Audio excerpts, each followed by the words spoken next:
에스겔서 37장 11절부터 14절까지 말씀을 다시 봉독하겠습니다. 또 내게 이르시되 인자야, 이 뼈들은 온 이스라엘 백족속이라. 그들이 이르기를 우리의 뼈들이 말랐고 우리의 소망이 없어졌으니 우리는 다 멸절되었다 하느니라.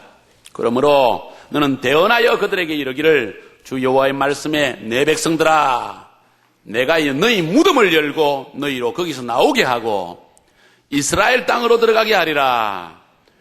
내 백성들아, 내가 너희 무덤을 열고 너희로 거기서 나오게 한즉 너희가 나를 여호와인 줄 알리라.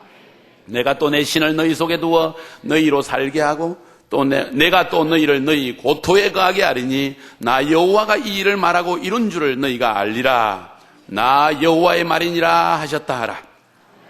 좋으신 아버지 감사합니다. 이미 축복의 말씀을 명하셨으니 감사합니다. 하나님께서 하신다고 하시니 감사합니다. 무덤에서 끄집어내신다고 하시니 감사하고 이스라엘 땅 곧 우리가 거하여야 할 땅, 우리가 마땅히 있어야 할 자리에 설 수 있도록 우리를 인도해 주신다고 약속하시니 감사합니다. 이 일이 나의 삶에, 우리의 삶에 성취되게 하여 주시옵소서. 말씀을 통해 은혜 주옵소서. 예수님의 이름으로 축복하며 기도드렸습니다. 인간은 본질적으로 하나님의 뜻을 성취하기 위해서 창조되었습니다. 우리 중 어느 누구 한 명도 내가 원해서 세상에 나온 사람은 없습니다. 제가 주님을 만나기 전에 이런 기도를 드렸어요. 하나님, 당신이 계신다면은 나에게 알게 해주세요. 도대체 내가 왜 태어났습니까? 내가 원한 것도 아니고 아버님과 어머님이 어떻게 해서 제가 태어났는데, 그런데 이것이 우연한 존재라면 나는 너무나 불쌍한 존재입니다. 내가 무엇 때문에 살아야 되며 누구 때문에 살아야 하며 무엇이 나의 인생의 목적인지 알게 해주시옵소서. 이것 없이는 나의 인생은 허무합니다. 이것을 알기 전에는 아무것도 하기를 원치 않습니다.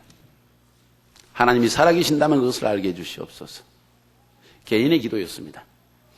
그런데 기가 막힌 하나님, 나를 창조하신 하나님, 여러분을 창조하신 하나님, 여러분의 체질을 아시는 하나님, 그분의 형상대로 지으신 하나님은 여러분을 향하여 기가 막힌 계획을 가지고 있다는 사실이에요.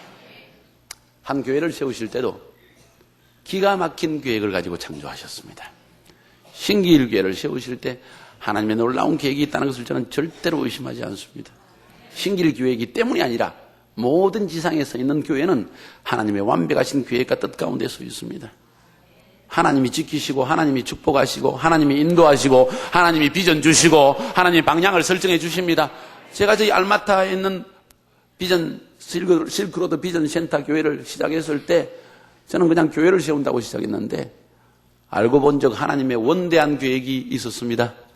실크로드에 있는 이슬람 민족들, 아랍 민족들, 심지어는 이스라엘 땅에 있는 유대 민족들을 회복시키기 위해서 그 일을 감당케 하시려고 세웠다는 사실을 발견했을 때 저는 아주 경악했습니다. 하나님, 제가 무엇이길래, 우리 교회가 무슨 교회이길래, 우리 인간들이 뭘 할 수 있길래 하나님이 이런 놀라운 축복과 이런 놀라운 꿈과 비전과 환상을 주십니까?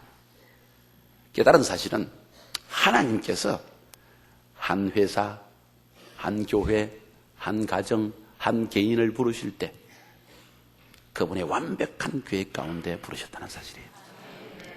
우리 지상의 삶이라는 것은 그 하나님의 계획을 분명히 알고 그 뜻을 성취하는 삶이 되어야 합니다. 그때 하나님의 축복이 우리에게 임하는 것입니다.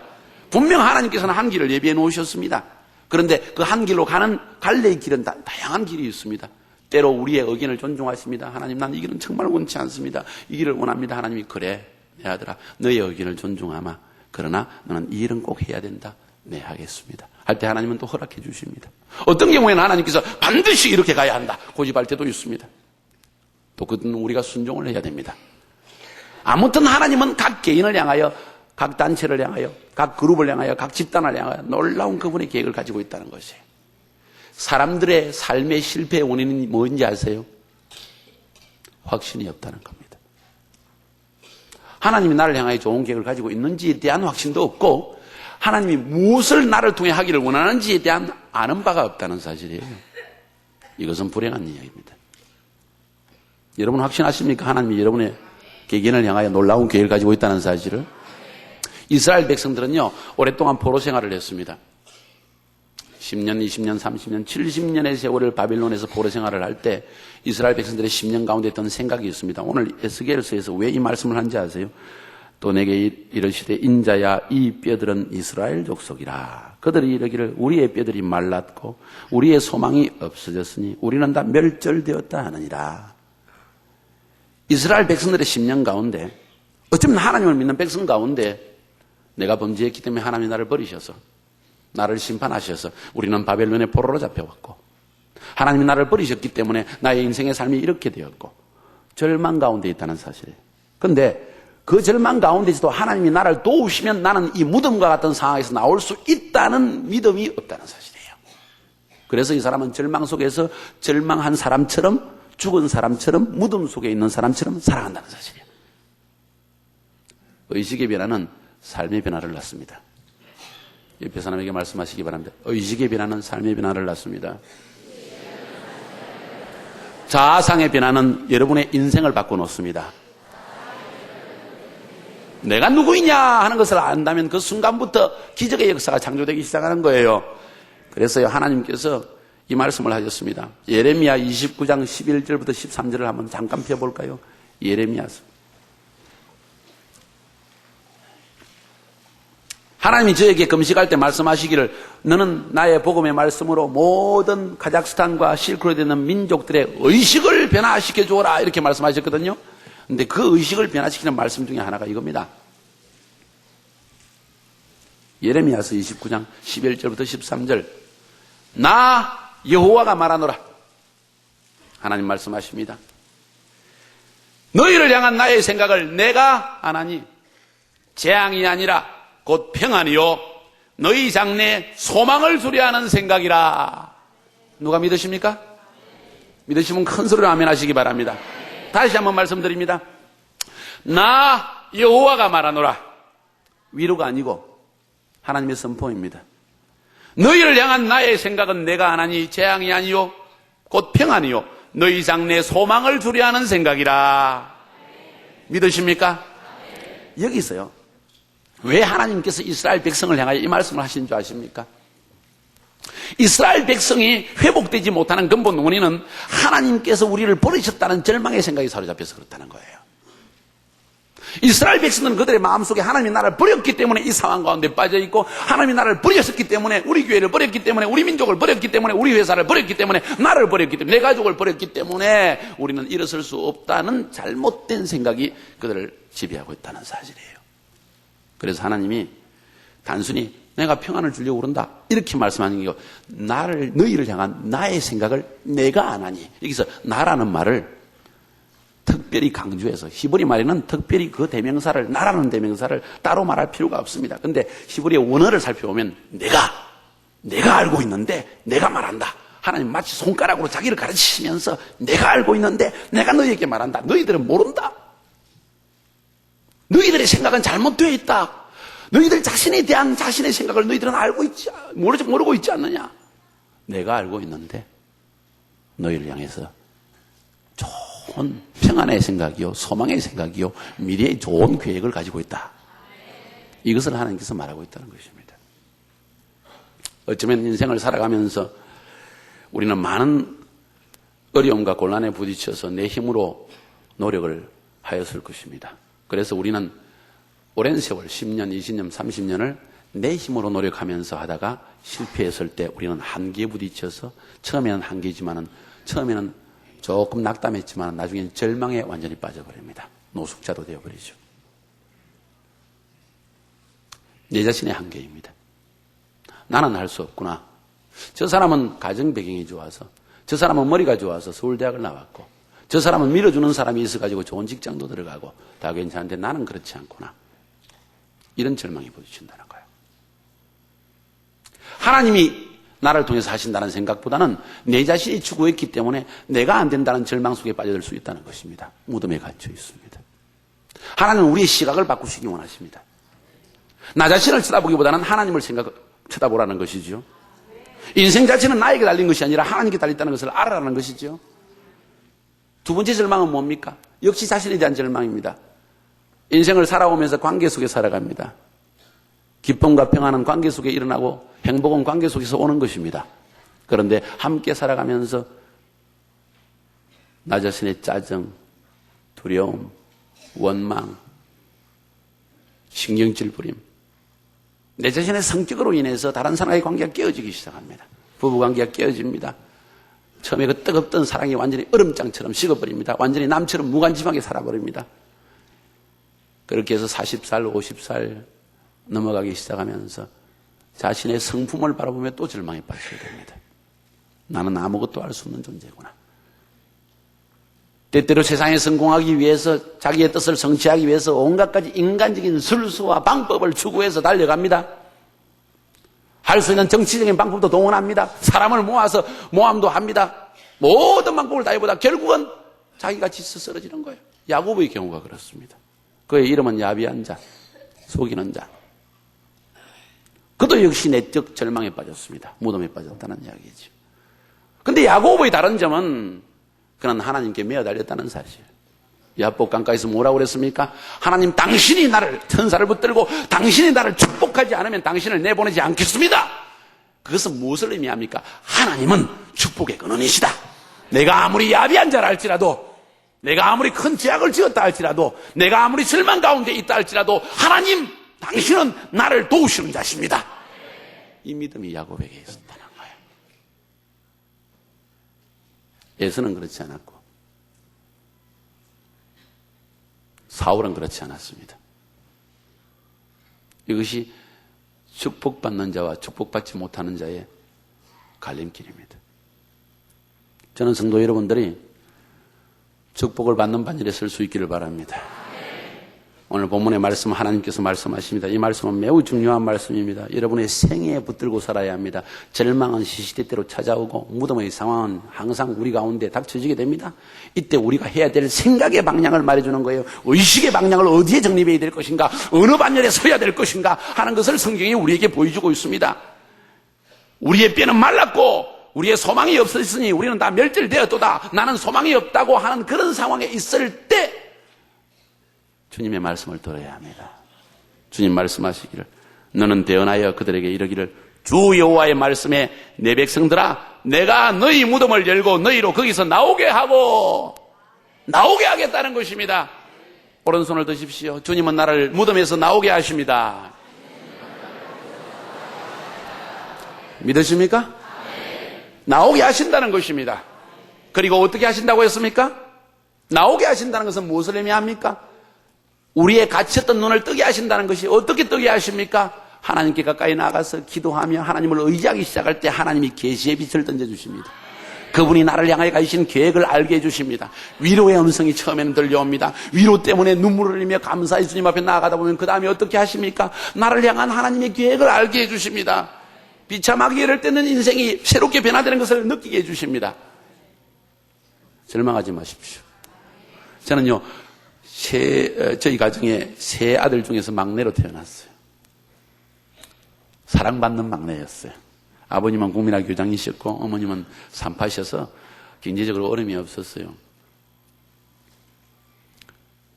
그런데 형님들이 아주 구박을 많이 했죠. 왜냐하면 아주 이기적이라고. 막내들은 다 그래요. 하도 어머님들이 사랑하니까. 그 당시에 어릴 때 제가 가만 기억이 나는데 어머니들이 요리학원 다녔지 않습니까? 그럼 어머니가 요리학원을 가면 짜장면을 만들어서 돌리더라고요. 기억이 아직 생생합니다. 이게 시험하라고 조금씩 돌렸는데 제자리가 제가 홀딱 다 먹어버렸어요. 너무 맛있었어. 어머니가 침 아프게 저를 늘 안고 다니셨어요. 늘 저를 보호해 주셨어요. 그것이 저희 형님들이 참 보기가 싫었던 모양이에요. 그래서 늘 저는 듣는 소리가 너는 이기적이다. 자기만 생각하는 사람이다. 늘 그런 이야기를 들었어요. 제 마음속에 그것이 상처가 많이 되었어요. 지금까지도 어떤 때는 한 번씩 성격의 결함이 드러날 때는 이런 말들이 제 속에 어떤 성격을 형성한 걸 느낄 수 있어요. 자격지심이 일어나더라는 거예요. 그리고 마산에서, 저는 고향이 마산이거든요. 저희 형님들은 다 마산 중학교, 마산 고등학교 이렇게 해서 서울에서 대학교를 들어갔는데 저는 마산 중학교를 쳤는데 떨어졌어요. 그 두 번째 중앙중학교로 들어갔어요. 그래서 집에서 얼마나 구박을 하는지. 아버님은 교육자시니까 우리 집안에 없는 아이가 태어났다고. 체력장을 하는데 20점을 맞아야 되는 달리기 하다가 그냥 넘어져 버렸어요.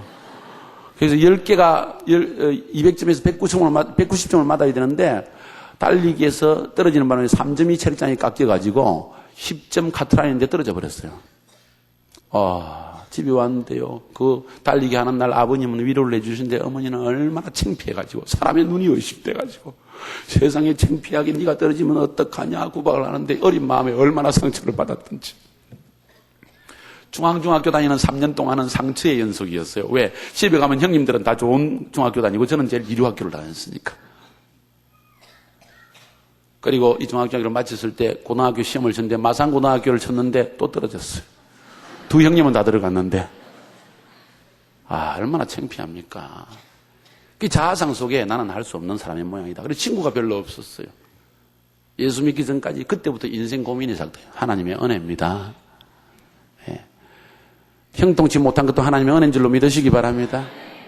인생이 뭔가? 그때부터 인생 고민이 시작됐어요. 도대체 나라는 존재는 누군가? 무엇 때문에 살아야 하는가? 얼마나 감사한지 몰라요. 저는 어찌 보면 무덤 속에 있었던 거예요. 부유함은 있었습니다. 동대문 스케이트장인데 그 근처에 아파트를 사주셔가지고 식물까지 올려보내가지고 저를 공부시켜 주셨어요. 저를 사랑하기 때문에. 그랬지만은 마음속에는 자아상이 형성되어 있지 않았던 거예요. 사람들을 만난 것이 두려웠어요. 얼마나 사람이 소심했든지 대학교 다닐 때 1학년 때 미팅을 하잖아요. 미팅을 하는데 앞에 여학생이 5명 앉았고 남자가 앉았고 저도 앉아 있습니다. 근데 제비뽑기를 해서 한 여자하고 만났습니다. 그래서 따로 앉아고 커피를 마셔야 되는데 손이 덜덜덜 떨려가지고 설탕을 달 수가 있어야지. 이런 소심한 사람이었어요. 내 마음의 소심함이 행동까지 다 드러나고 사람과의 대화도 할 수 없고 여러분 상상이나 할 수 있습니까? 저 같은 사람이 그랬다는 것을. 무덤 속에 갇혀 있어요. 자아상이 완전히 찌그러져 있었어요. 사람 만나는 것을 기피했어요. 친구가 없었어요. 그런데 1981년 겨울에 주님을 만났는데 성령님이 주시는 은혜가 얼마나 깊든지 제가 할 수 없는 기쁨을 그리고 평강을 자신감과 확신을 부어주시는데 감당을 할 수가 없는 거예요. 그래서 그 다음날 일어나가지고 경희대학교 법대를 다녔는데 그 스타디온에서 앉아가지고 온 스타디온을 쳐다보면서 외롭게 앉아있는 사람은 다 찾아가서 전도를 하는 거예요. 말 한마디 못하던 사람이 지하철 안에서 성경을 읽다가 전도를 합니다.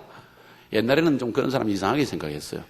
그런데 제가 그렇게 되니까 이해가 가더라고요.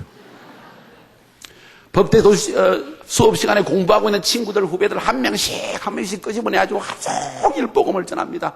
사람들이 전부 그랬습니다. 어떤 사람은 김삼성이 이상하게 되었다. 또 어떤 사람들은 저 친구가 정말 뭔가를 발견했다. 그래서 저희 말을 듣기도 원했어요. 자아상이 완전히 변화되었습니다. 하나님께서 저를 무덤에서 끄집어내 주시는 거예요. 그리고 끄집어내 주실 뿐만 아니라 저에게 이스라엘 땅으로 들어가게 해주셨어요. 오늘 본문에 보니까 너희로 거기서 나오게 하고 무덤을 열고 나오게 하고 이스라엘 땅으로 들어가게 하리라. 따라합시다. 이스라엘 땅으로 들어가게 하리라.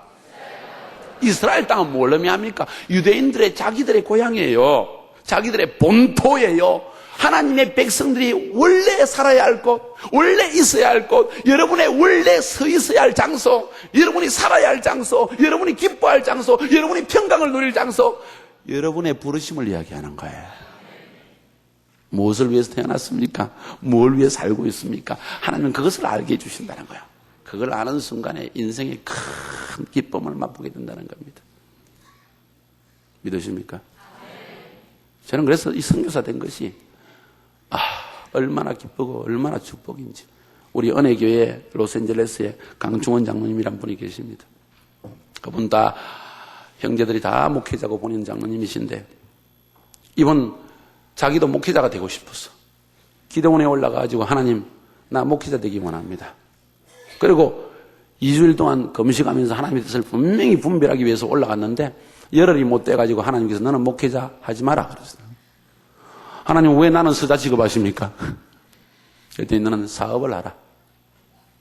그 순간부터 돈 한 푼 없이 미국에서요 차가 이 기름값이 없어가지고 걸어다닐 정도였다는 거예요. 그런데 그 마음속에 나의 콜링은 사업을 통해서 하나님께 영광을 돌리는 것이다. 내 물질로서 하나님의 모든 사역을 감당하게 하는 것이다. 주의 종들로 하여금 하나님의 사역을 마음껏 할 수 있도록 펼쳐드리는 것이 나의 사명이다. 이 사실을 발견하고 이분이 그때부터 사업의 꿈을 꾸기 시작한 거예요. 새벽 4시에 일어나서 오전 10시, 11시까지는 아무도 만나지 않고 사업의 계획을 세우고 하나님의 아이디어를 구하고 사업을 했습니다. 하나님께서 얼마나 축복을 주시든지. 핸드폰에 그 칩 만드는 회사예요. 아주 최첨단의 기술 사업인데 이분이 그것을 시작해가지고 보고를 얼마나 주시는지 1년에 몇백만 불, 어떤 데는 1,000만 불까지 헌금을 하는 거예요. 10의 1조가 아닙니다. 사업을 위해서 기본적으로 필요한 것, 사업 확장을 위해서 기본적으로 필요한 것 위해 모든 것을 주님께 던져놓는 거예요. 그러니 하나님께서 엄청난 복을 주시더라고요. 저희 교회에서 선교센터를 살 때도 처음에 유치원 건물을 사는데 여러분 하나님의 뜻을 따라 살면은 본질적으로 하나님께서 여러분을 부르신 그 부르심에 적합한 삶을 살면은 하나님께서 엄청난 복을 주십니다. 처음 선교지 들어가서 저희들이 조그만 집을 하나 지었어요. 그런데 한 5,000불의 땅을 사고 하나님의 은혜로 한 3만 불 들여가지고 집을 하나 지었습니다. 교회로 쓰려고 했죠. 그런데 집을 짓고 나니까 평수가 한 200평이 넘는 집이었어요. 그 건물 자체만. 교회를 지었으니까. 그런데 다 짓고 나니까 성도가 너무 많아져가지고 안 되게 됐어요. 그래서 저희들이 들어가서 200평이 넘는 집에 살았어요. 어떤 장로님들이 오셔가지고 어떻게 선교사가 그렇게 큰 집에 사느냐. 장로님 염려하지 마십시오. 때가 되면 다 바칩니다. 지금은 때가 아닙니다. 그랬죠. 그리고 한 3년 지났습니다. 하나님께서 은혜를 베푸셔서 고아원, 유치원, 알마타에서 가장 큰 대로에 있는 유치원이 건물이 하나 나왔어요. 근데 45만 달러 나는 거예요. 돈이 어디 있습니까, 선교사가? 저는 아는 사람도 없습니다. 한국에도 미국에도. 본교에 있는 그 파송한 교회 출신도 아닌 저희 있기 때문에 아는 사람이 별로 없어요. 엎드려 기도했습니다. 하나님 어떻게 합니까? 그런데 신기한 일이 일어났어요. 기적이 일어났어요. 3만 불 하던 집이 1년 만에 20만 불로 뛰어버렸어요.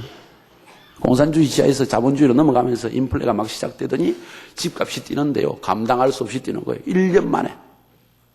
그래서 20만 불에 팔았어요. 회사 사장이 저를 와가지고 그거를 사라고 자꾸 하는데 돈이 없다고 하니 그래도 사라는 거예요. 또 어떤 사람이 와서 우리 집을 사겠다고 그럽니다. 그 사람이 이야기합니다. 15만 불 주고 5만 불은 랜드크루즈 집차를 하나 줄 테니까 가져가라고. 나는 랜드크루즈 필요 없으니까 20만 불 가져오라고. 다음날 20만 달러를 가져왔어요. 25만 불이 모자랍니다. 일단 20만 불을 드렸습니다. 회사 사장이 그럽니다. 한 달 내에 갚지 않으면 20만 불 더 날아갑니다.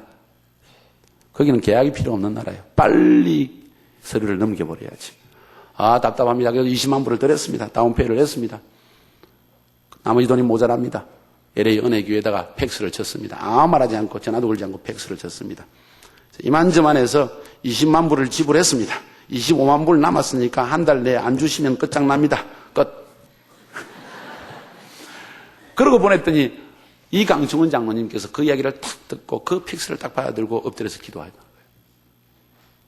그리고 하나님께 약정을 하고 돈을 자기가 은행에서 융자를 얻어가지고 그 돈을 보내준 거예요. 일주일 만에. 그러고 나서 그분이 말씀하시기를 이 물질을 드리고 난 다음에 하나님께서는 새로운 칩을 발견하게 하시는데 몇 천만 불의 돈을 걷게 하시더라는 거예요. 주님의 뜻에 맞춰서 살아가면 하나님께서 복을 주신다는 이야기입니다. 하나님은 살아계십니다. 절대로 실수가 없으신 하나님이라는 거예요. 중요한 것은 하나님은 무덤에서 나오게 하실 뿐만 아니라 우리를 이스라엘 땅에 가신다. 이 강충원 장로님에게 일어난 일이 뭡니까? 하나님이 무덤에서 끄집어내시고 다시 말해서 부르심을 알게 하셨다는 거예요. 이스라엘 땅에 들어가게 하셔서 그의 인생의 목적이 뭔지를 바로 설정하고 살아갈 수 있도록 하나님이 복을 내려주셨다는 사실이에요. 이런 축복이 여러분에게 있을 수 있기를 주의 이름으로 축원합니다. 성경은 틀림없이 우리에게 얘기합니다. 하나님께서 당신을 창조했다고. 시편 139편을 한번 펴보세요. 시편 139편에 보면 하나님의 말씀이 나옵니다. 14절부터 18절까지 말씀을 제가 읽어봅니다. 내가 주께 감사하오면 나를 지으심이 신묘막측하심이라. 따라합시다. 나를 지으심이 신묘막측하심이라. 주의 행사가 기이함을 내 영혼이 잘 아나이다. 내가 은밀한 데서 지음을 받고 땅의 깊은 곳에서 기이하게 지음을 받은 때에 나의 형체가 주의 앞에 숨기우지 못하였나이다. 내 형질이 이루기 전에 주의 눈이 보셨으며 나를 위하여 정한 날이 하나도 되기 전에 주의 책에 다 기록이 되었나이다. 따라합시다. 주의 책에 다 기록이 되었나이다. 하나님이여 주의 생각이 내게 어찌 그리 보배로우신지요 그 수가 어찌 그리 많은지요 내가 세려고 할지라도 그 수가 모래보다 많도소이다 내가 깰 때에도 오히려 주와 함께 있나이다. 무엇을 말하고 있습니까? 여러분은 하나님이 창조하신 귀한 자들이라는 것입니다. 하나님의 사명이 여러분 안에 있다는 것입니다. 하나님께서 원하시는 계획을 여러분을 통해서 성취하기를 하나님은 원하고 있다는 것입니다. 이 사실을 절대로 잊어버리지 마시기 바랍니다. 그러면 무덤에서 나오는 길은 뭘까요? 하나님은 어떻게 해서 우리를 무덤에 나오게 하십니까? 한번 본문의 말씀을 오늘 살펴보면 하나님의 약속의 말씀을 통해서 어떻게 하면 우리가 절망의 상황에서 나올 수 있는가 잘 들으시기 바랍니다. 주 여호와의 말씀에 내 백성들아 내가 너희 무덤을 열고 너희로 거기서 나오게 하고 이스라엘 땅으로 들어가게 하리라. 내 백성들아 내가 너희 무덤을 열고 너희로 거기서 나오게 한즉 너희가 나를 여호와인 줄 알리라.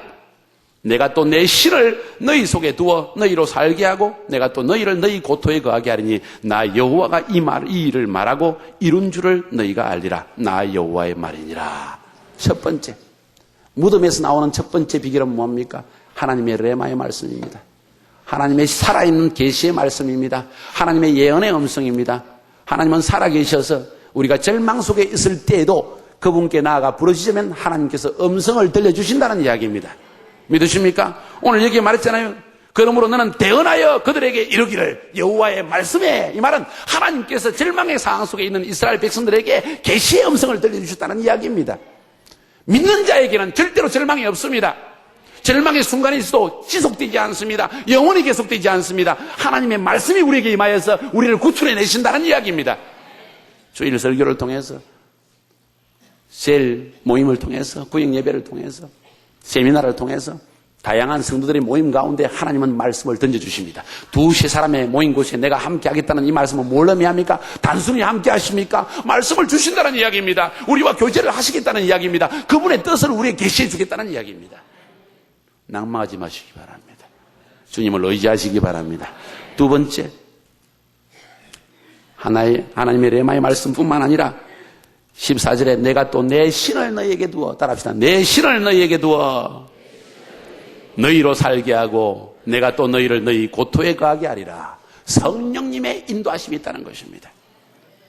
가장 성도들에게 행복하고 가장 축복된 것이 무엇입니까? 성령이 우리에게 주어졌고 그분이 우리와 영원히 함께 하신다는 사실입니다. 그분을 통해서 말씀을 들려주시고 그분을 통해서 인도하심을 보여주신다는 것입니다. 그것이 우리의 삶의 성공의 비결이라는 것입니다. 그렇게 될 때 우리는 무덤의 상황에서 빠져나갈 수 있는 길을 발견하게 된다는 것입니다.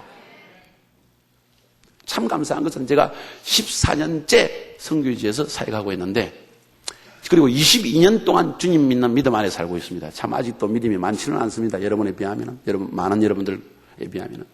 그런데 한 가지 고백할 수 있는 사실이 있어요. 거듭나는 순간부터 22년간 지금까지 주님은 가장 어려운 순간, 가장 곤란한 순간, 어떻게 해야 될지, 무엇을 해야 될지 모르는 그 순간에 인도하심을 주더라는 사실이에요. 참 신기한 일이에요. 이제는 끝이구나. 이제는 나의 한계에 부딪혔구나. 나의 경험도 끝이 났구나. 뭘 앞으로 어떻게 해야 될지 모르는 그 상황에서 하나님께서 빛을 던져주시고 이렇게 하라 하는 감동을 주시는 거예요. 그 이야기를 하자면 끝이 없어. 저는 여러분의 삶에도 동일한 역사가 일어날 줄로 믿습니다. 무덤에서 나오시기를 주의 이름으로 축원합니다. 계시의 말씀, 예언의 음성을 들으시기를 바랍니다. 성령님의 인도하심을 받는 여러분이 될 수 있기를 주의 이름으로 축원합니다. 우리 같이 기도하겠습니다.